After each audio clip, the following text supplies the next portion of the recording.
Welcome to the MS&Me Radio Network. The broadcast shows are for informational and entertainment purposes only.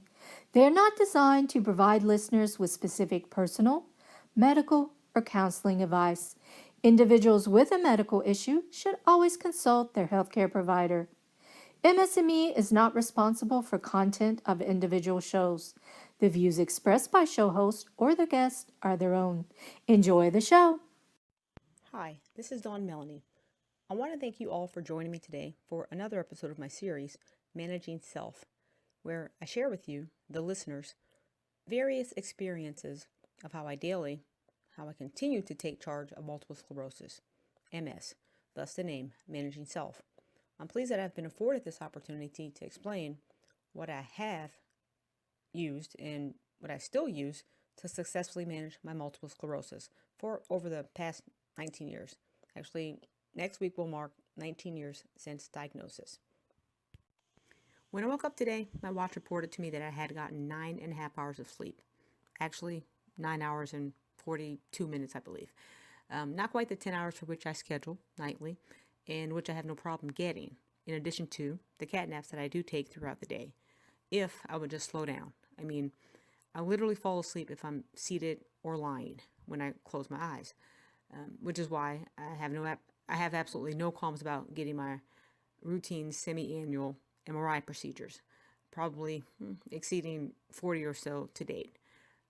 Nothing new for a 20th year MSer. Getting MRIs all the time, me every 6 months. And also things simply not going as we plan.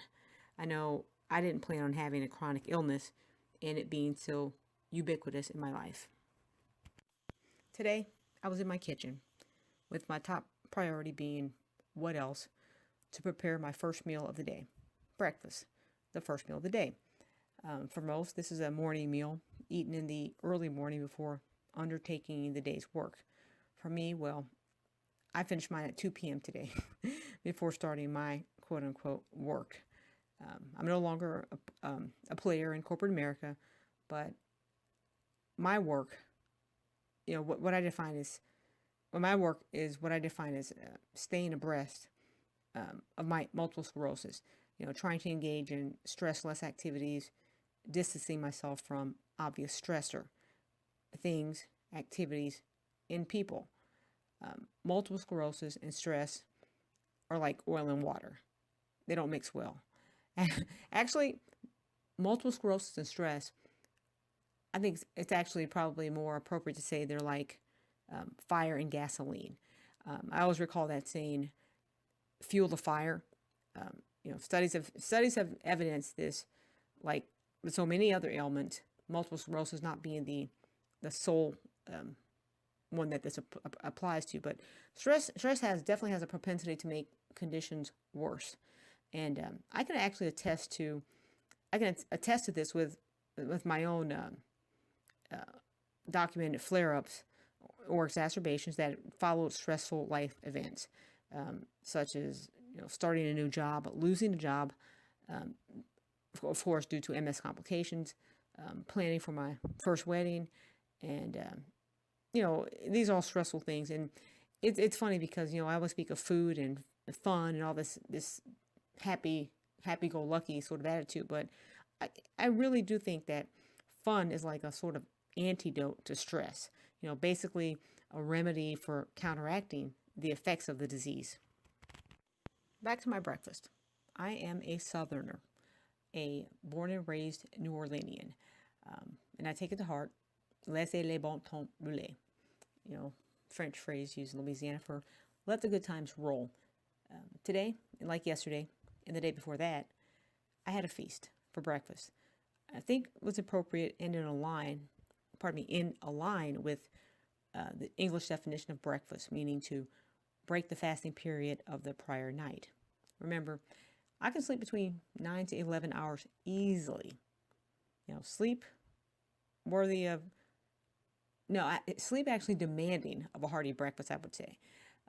So breakfast for the 4 days this week, I had shrimp and grits, a vegetable cheese omelet, Greek yogurt, a scone from my favorite local bakery, I also made a fruit smoothie with green leafy vegetables and a glass of freshly squeezed orange juice or grapefruit juice, and probably a glass or two of water along that. Now, I know this sounds like a lot. It is, but I'm working on being more like I was maybe a month and a half ago, before I actually fell into a funk. I was feeling down. I mean, I am human. I have MS. I'm human. Now, everybody knows, you know, I know that everyone feels down or fed up, miserable, or sad from time to time. And it's normal, or it's typical that these we experience these feelings, but they don't last longer than a few days or like more than a week. And this temporary experience that we go through, hopefully it doesn't impact our lives too much. It's natural, and it's often a response to having a bad day or perhaps hearing sad news.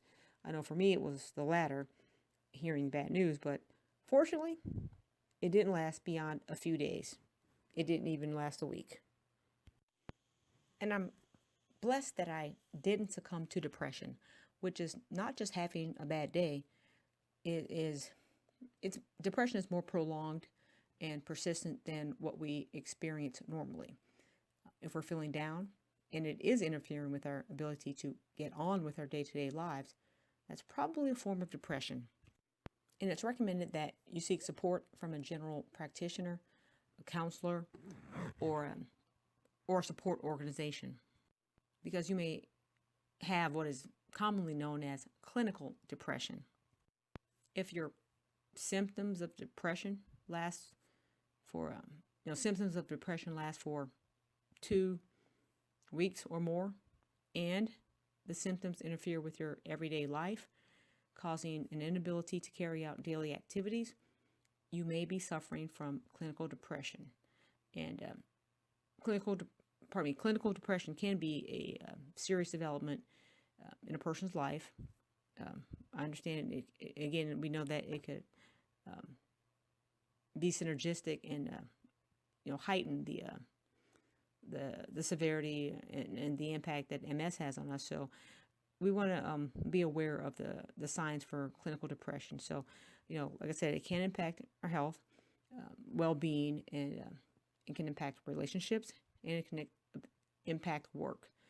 So again, it's really important that in the first instance, you think you have it, or maybe maybe you or a loved one may be questioning that you are depressed. It's important that it is correctly identified by the proper health authorities and people who are trained to identify this, because depression, gosh, it can also, because depression, it's not only mental, but depression can actually also be a part of a physical condition, or it actually could be a feature of another mental health issue one may be having. So I just want to sometimes we always say about mental health issues and things like that, how they don't get the attention, but again, when correctly assessed, it means similar to MS. I know that MS, it has to be assessed before it could be addressed properly. That's why I know I was like probably doing, I don't say jumping jacks or jumping for joy when I was diagnosed almost 19 years ago. But I know that because I was excited, because I was like, okay, now we can figure out maybe what kind of a source of action I can take, any medications that were available at the time that would be best with me to help slow the progression, et cetera, et cetera. With depression, kind of the same thing. When correctly assessed, it basically means that a correct approach to recovery or support can soon follow. For about 1 week, I did have physical and mental changes. Like I said, I was feeling down.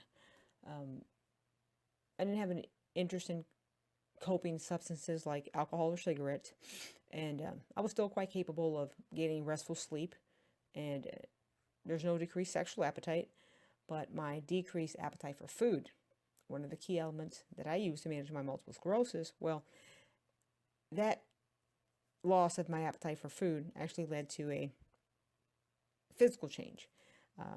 I actually experienced I consider a rapid weight loss, and I said in a very brief period of time, about 4 or 5 days. I lacked during this time. I lacked interest in my daily workouts. I wasn't even interested much in cooking, and unfortunately, eating. I didn't have the desire to eat. All things, cooking, eating, working out, all things that I enjoy. I've always enjoyed all of my life. Definitely a significant decrease in the appetite led to an almost 10% loss of body weight. But fortunately, that subsided after probably about a week or so. Actually, it started to subside actually within, I want to say, a day or two, because again, I was back to my normal self, eating heartily, and since then, I've actually regained all the weight that I lost and actually put on some more. Last Thursday, I attended a luncheon, a MS luncheon sponsored by one of the pharmaceutical companies of one of the disease-modifying drugs, or DMDs, currently in use to treat multiple sclerosis.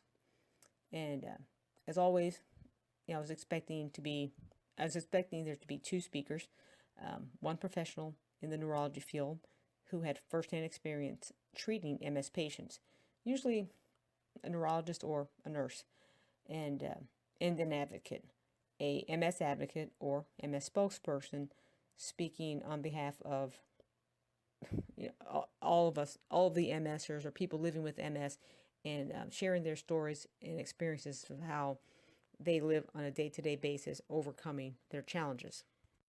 So again, I thought it was going to be like one professional and one, I'll say, lay person, or a person who is not a member of a given profession is law, or for this discussion, medicine, particularly in the neurological area. As the salads were brought to the tables and passed around, the speaking doctor, she disseminated literally an abundance of pertinent information. I mean, she went beyond and above what I ever expected from such a meeting. Mechanisms known, unknown, and under research regarding MS, causes, symptoms, treatments. It's like she was like a walking little Wikipedia of neurological information regarding MS. It was amazing how much information she shared in such a short period of time. The efficacy of treatments, past and present. Very, very much appreciated her knowledge that she shared with us all, because, like she said, knowledge is power. Well, surprise, surprise. That day there was only one speaker, not two, as planned. I guess living with MS almost 20 years, I'm used to having to be flexible, or I'm used to changes and things not going as planned or set out to be. But I was looking forward to both speakers, because I always learn. I learn a lot. There's a lot of takeaways from both the professional and from the advocate. From the advocate, I was, it's usually somebody who kind of reminds me of myself. Not 100%, but somebody who's a crusader and usually doing something that people think can't be done, living with MS. I've seen snowboarders, professional snowboarders. I've seen people who've hiked many of the mountains, probably on all 7 continents, actually, living with MS.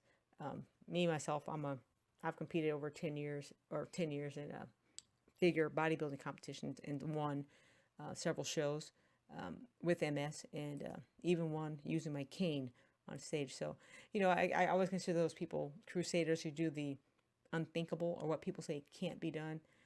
So, I was kind of looking. Well, yeah, I was definitely looking forward to that. Somebody who has courage to meet with other MSers and publicly support us and, you know, recommend or share their stories with us. It didn't happen. So we only had the neurologist, but that was actually quite a treat. This doctor had over 20 years of experience. She actually set out to be a neurologist and study in detail multiple sclerosis after her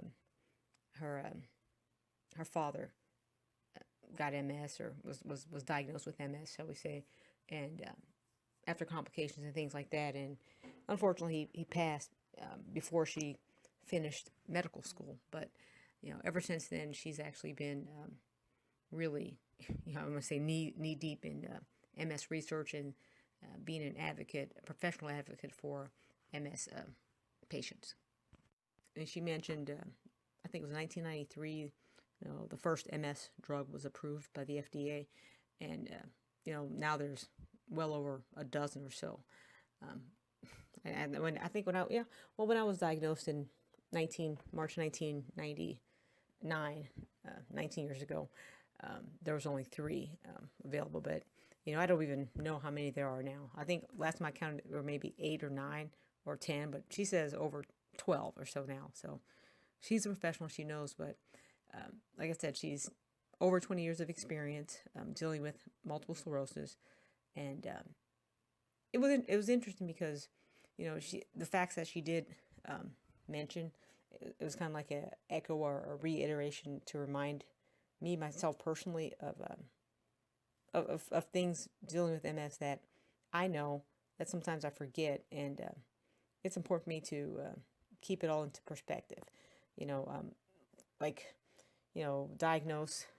Diagnosis usually occurs between the ages of 20 to 50.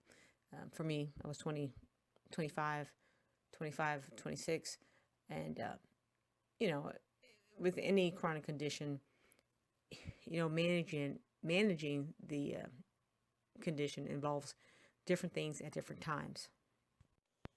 Unfortunately, with the information age in which we live, diagnosis of MS is occurring at a earlier than ever before, and this is pretty much due to the MRI technology and disease awareness.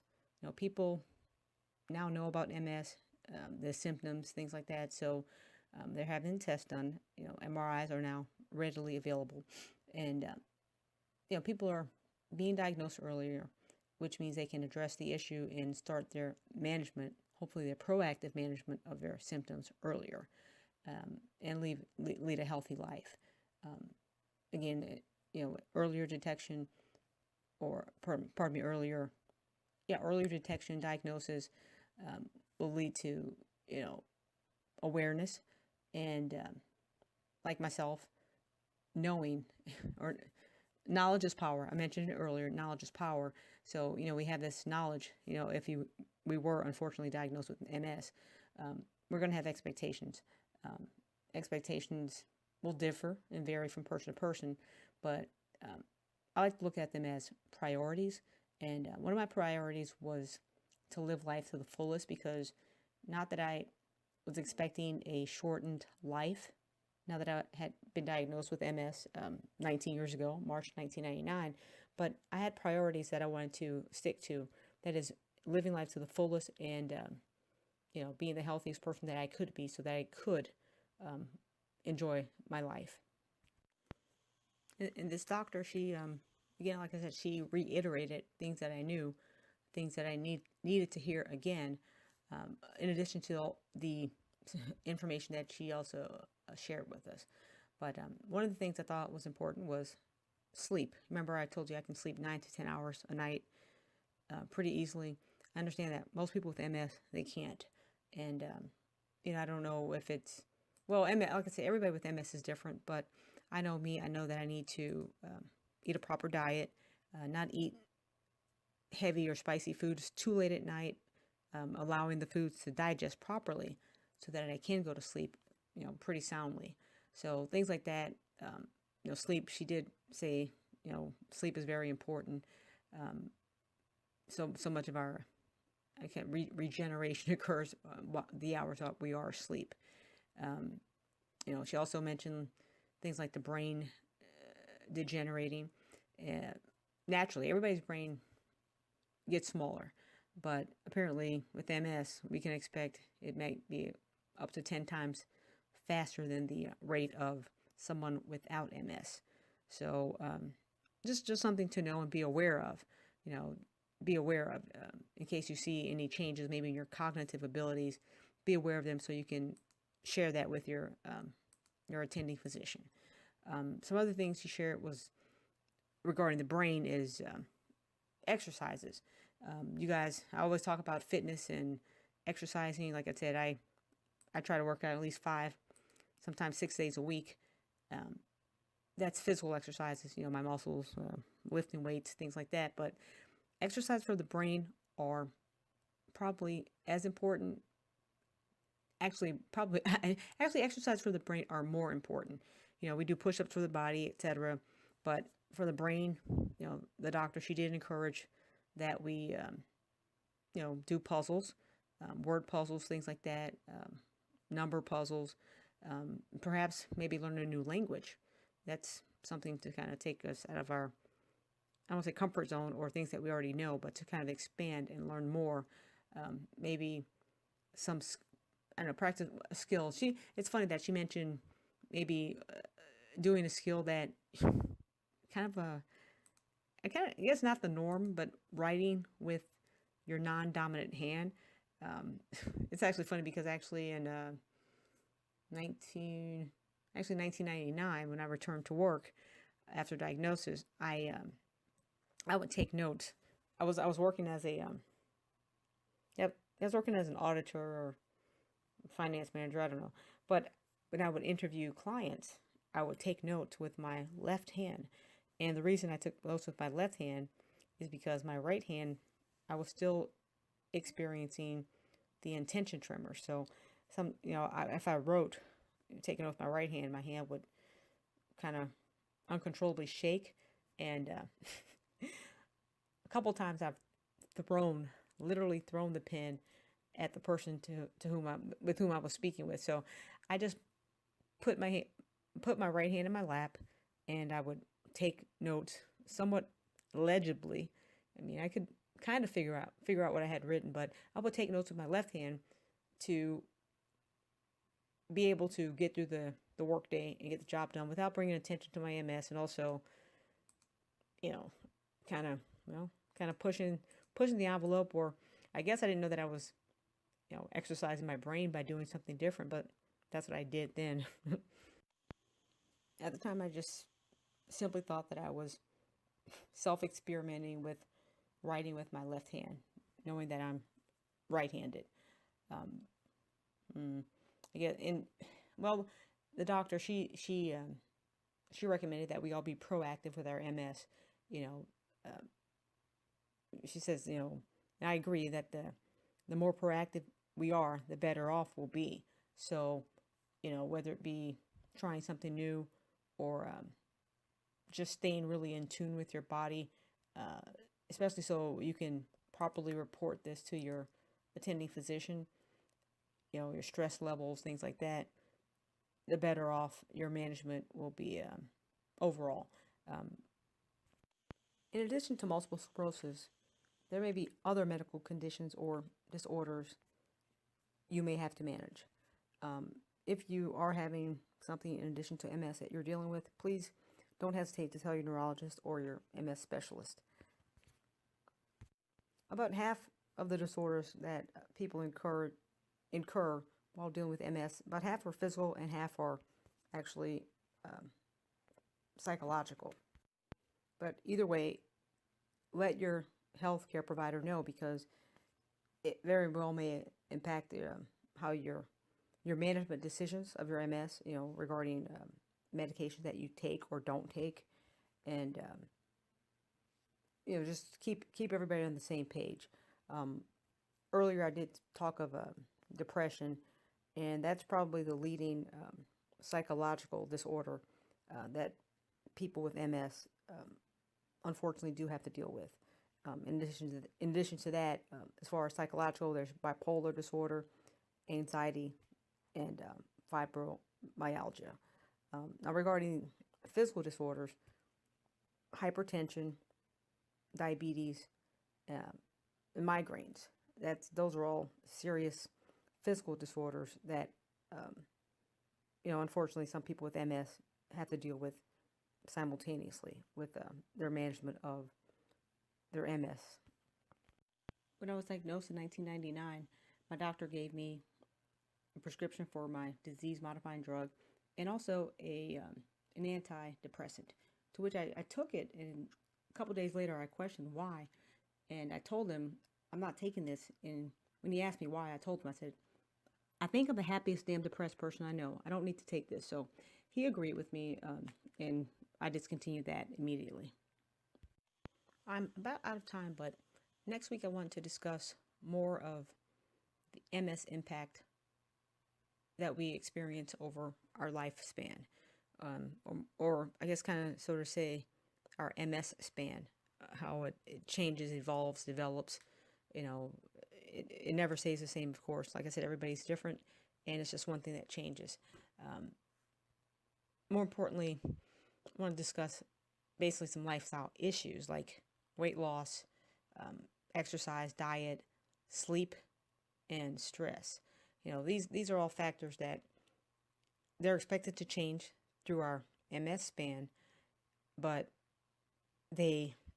one thing's a constant is that they still have a significant importance on our well-being throughout our MS. So even if you don't have MS, any listeners out there, friends or family, even if you don't have MS, you may be going through something else, but even for totally healthy individuals with no medical problems, these are all important for our significant well-being. This is Dawn Melanie. The first course, the past, was memorable. The second course, the present, I'm still digesting. The third course, the future, well, let's just say I hope it's dessert. Thank you for listening again.